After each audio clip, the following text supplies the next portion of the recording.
So, syempre, di ba nagkakaganyanan na.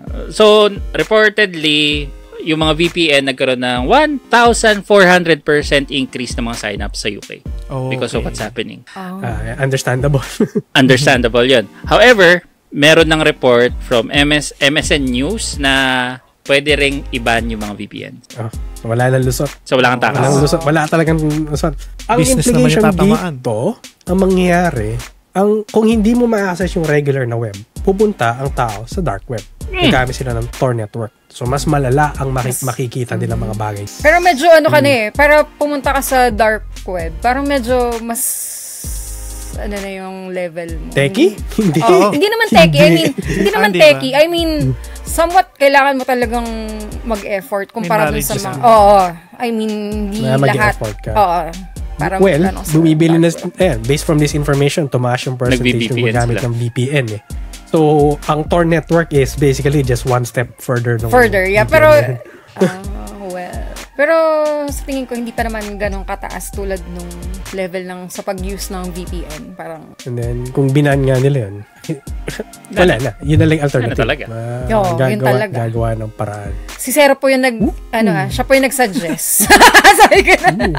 Patay. Nilaglag. Patay. Hindi ko sinuggest yan. Ay, sorry. Yun yung possible yun pala yung implication. Okay. Ayan. Note. Possible. Pero yun, nakakatakot. At the same time, dystopian, totalitarian society. Big Brother na ang mangyayari dito. Real life Big Brother. Ano yan sabay-sabay naglabasan yung mga ganyan na regarding monitoring and controlling the internet. Outside dito sa app na to, meron pang ibang mga lumabas na mga nangyari. May epekto sa games kasi yung mga adult games kailangan ng age verification. Yes. Call of Duty, in-apply na rin to. Yes. And then yung other aspect nito, yun nga, yung i-delete nila account mo if hindi ka sa age verification. So, tinatamaan yung stop killing games. Basically. Tapos, ngayon, Discord, censorship. So, pumapasok dito yung mga payment processors na naman. Ang dami ano nangyayari? May something na mako-connect natin eventually the more na may lumalabas na ganito. Ano ba to? Cloud Schwa? World Economic Forum Part 2? Ano ba nangyayari? Wait, may napakinggan kasi akong podcast recently na parang sinasabi nga nila, data is power talaga ngayon. Which is totoo talaga. Like, if product yung pre, ikaw yung product. Yeah. Yun na nga, kaya data is power talaga. Which is totoo yun na nga, the more na may data ka ng mga tao, the more na mas may power ka. Parang, which is reality, yun talaga yung nangyari. Kaya yan, nag-umpisa sila, paanuhan talaga sila ng data ng mga tao. So, ayan na guys. It's happening. Kailangan may mag-push back dito. Additional note dito. Walang plan ang UK na i-repeal ito. Kasi di ba, if merong petition, kailangan i-address ng parang UK government na if na-reach yung petition na to. Ang alam ko, na-reach yung petition numbers na yun. Pero sabi nila, nope, we're not even gonna look at it. We're not even gonna bother. Ganun sila kadalas. Totalitarian. Ganun. So, remember. The 5th of November. Lapit na. Pero ang maganda dyan kasi. Ang maganda dyan isa ngayon, fine pa lang, no? Pero pag in the future, naglabas sila ng laws na may imprisonment dyan. Dyan dapat meron ng may magprotesta na dyan, mag-pushback na. Kasi syempre, hindi tama yan eh.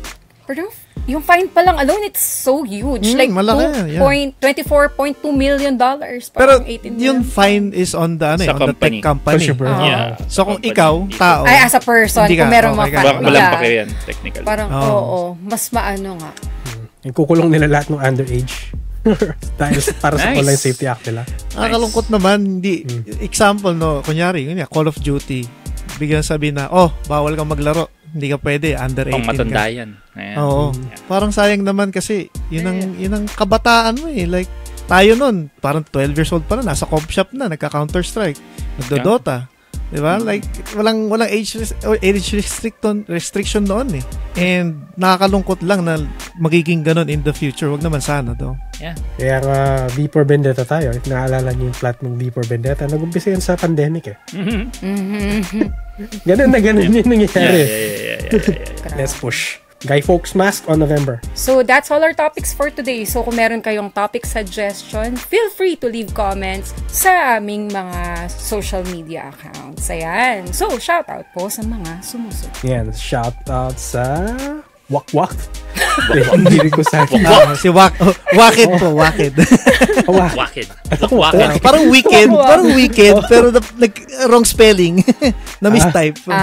Then shoutout din kay Jericho-san, kay Jaji Jab, kay Damon D, All Gamer Gosh, kay Edgar, DFMF, saka kay Zivles Bless. Salamat din sa mga chatters natin, sila Shadow Games, si Kenny, Carly Bear, Loken VT, and sino pa ba nandito na nag-chat? Si Premier Avenue. Oo, kanina dumaan. Vil Sanity, kanina napadaan siya.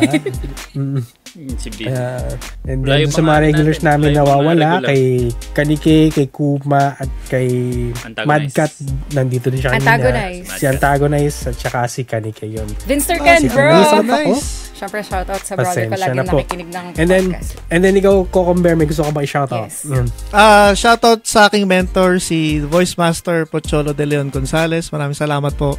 Shoutout sa aking fiancé. And shoutout din kay Antagonize kasi siyang nag-introduce sa akin to Zero na mag-guest sa podcast. So, thank you so much, Anta. Kahit wala ka dito, i-clip ko na lang. Si Mondi, nandyan din, shoutout. And then, kay Wakwak at Jericho, yan. Kay Dajitab, yan. Thank you so much, guys. Maraming salamat po. Nice. Ayun. Sana all may shout out. Shoutout kay Chel. Hindi. Naghahanap kasi siya ng isa shoutout na fiancé. Chel. Kalma lang tayo. Chill lang tayo, guys. Chill lang daw, guys. Diba? Maglalabas ng G-forms sa future. Sa brother ko na lang na lagi nakikinig ng podcast namin. Hi, Vinster Ken. Thank you so much for the support. Ganun.